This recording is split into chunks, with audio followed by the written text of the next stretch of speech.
भक्तजनों, हर हर महादेव। सत्यम शिवम सुंदरम।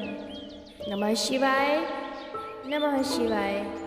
श्री शिव महापुराण भाषा पंचम उमा संहिता के अंतर्गत 17वें अध्याय में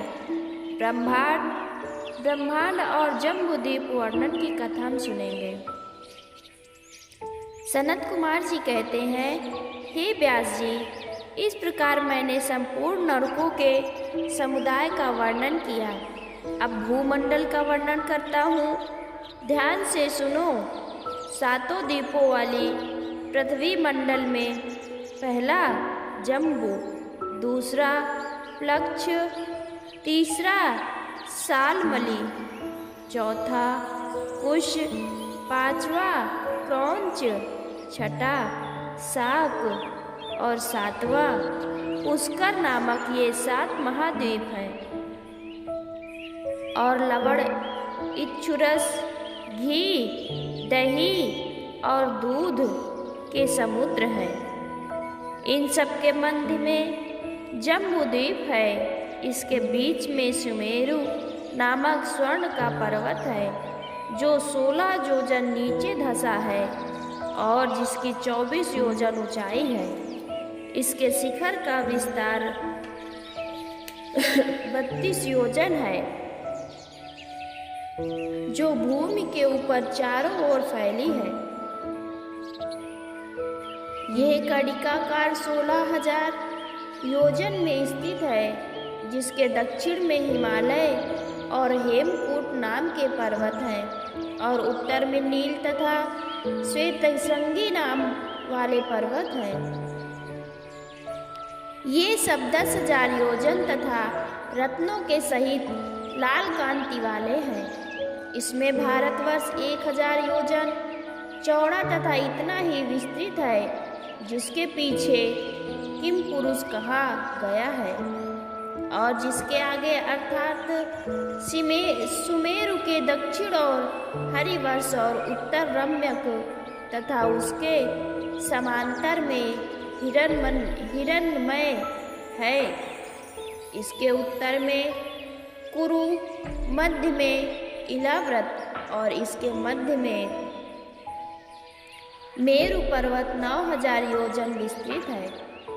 वहाँ सुमेरु से मिले हुए उसके समान ही 4 पर्वत और हैं।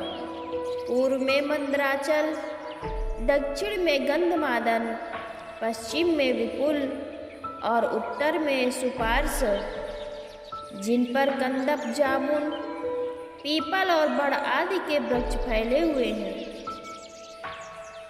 यही कारण है कि इसे जम्बूद्वीप कहा गया। इसका जम्बूद्वीप नाम पड़ने का यह भी कारण है कि यहाँ हाथी के समान विशाल जामुन के फल होते और पर्वत पर गिरते तथा चारों ओर फैलते हैं। जिन फलों के रस की जम्बू नदी प्रसिद्ध है और वो पर्वत के चारों ओर बह रही है, जिसका जल वहाँ के निवासी पीते हैं। उस नदी के निकटवर्ती जीवों को पसीना, दुर्गंधी, बुढ़ापा और इंद्रियों की पीड़ाएं नहीं होती। सुमेरु के पूर्व में भद्रांश तथा पश्चिम में केतुमाल और इन दोनों के मध्य में केतुमाल नाम के 2 वर्ष हैं और उन दोनों के मध्य में इलाव्रत वर्ष है, जिसके पूर्व में चैत्ररथ नामक वन है तथा दक्षिण में गंधमादन का वन है, पश्चिम में विभाज और जिसके उत्तर में नंदन वन है।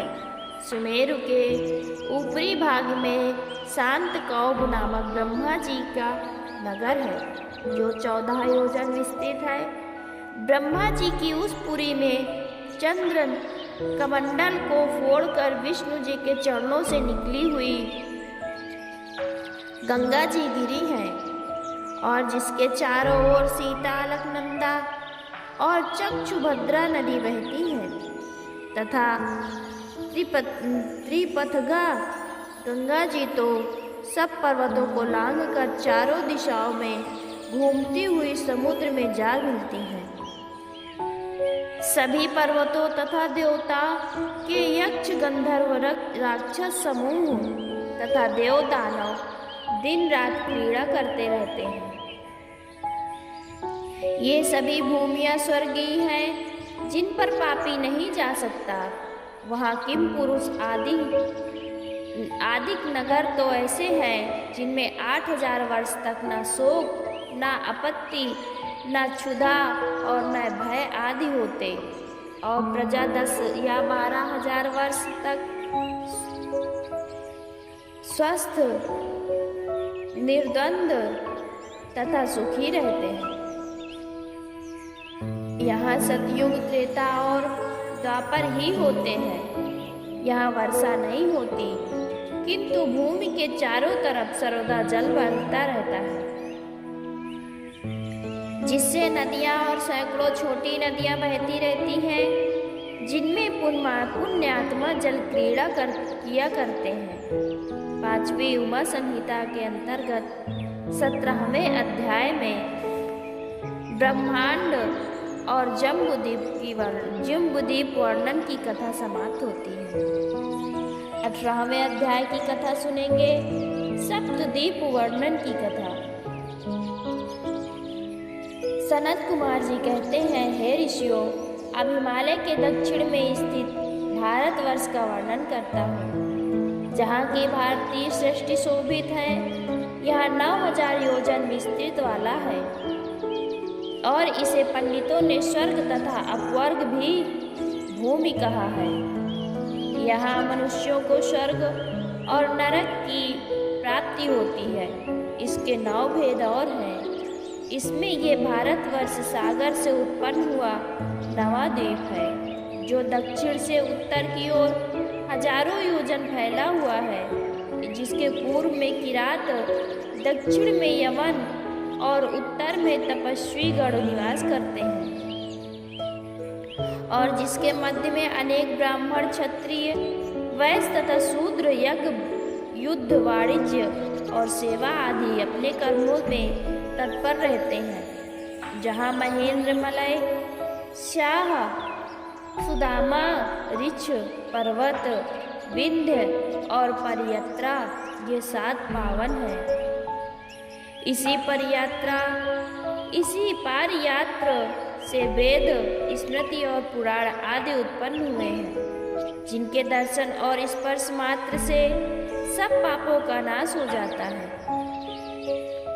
यहाँ नर्मदा और सुरसा आदि 7 और अन्य भी हजारों नदियाँ विंध्याचल से उत्पन्न तथा बड़ी श्रेष्ठ नदियाँ हैं, जो पापों को हरती हैं। इनके मंडलों में अनेक नगर हैं, जहाँ के निवासी इन नदियों और सरोवरों का जल पीकर रहते हैं। भारतवर्ष में सतयुग आदि 4 युग रहते हैं, जो अन्य द्वीपों में नहीं होते, और यहाँ पुण्यात्मा जन यज्ञादि दान तथा सन्यासी परलोक के लिए सादा तप करते हैं।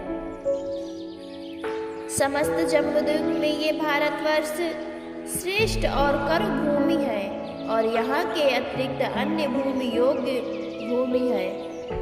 जिनके हजारों जन्म के पुण्य होते हैं, वही इस भूमि में जन्म पाता है, क्योंकि ये भारत भूमि वर्ग अपवर्ग का मार्ग है, तथा यहाँ देवता भी जन्म लेते हैं, कभी मनुष्य शरीर से, कभी शिव परमात्मा रूप से यहाँ शरीर धारण कर विहार करते हैं। वे शुभ कर्म में रत और सुखी मनुष्य धन्य है, जिनका जन्म भारतवर्ष में होता है, क्योंकि ये स्वर्ग तथा मोक्ष को देने वाला है। लाख योजन के विस्तार से परिमंडित और क्षीर सागर से घिरे हुए जम्बुक द्वीप का ये समाचार मैंने कहा। इसी प्रकार और भी सभी द्वीप हैं, जो अनेक पर्वतों और नगरों आदि से सुशोभित हैं, जिनमें सब मिलकर 110 समुद्र हैं, परंतु इन सब का आधारभूत सब गणभूतों से अधिक पृथ्वी है, जो सब लोकों को धारण कर रही है। 5वीं उमा संहिता 18वें अध्याय के अंतर्गत सप्तद्वीप वर्णन की कथा समाप्त होती है।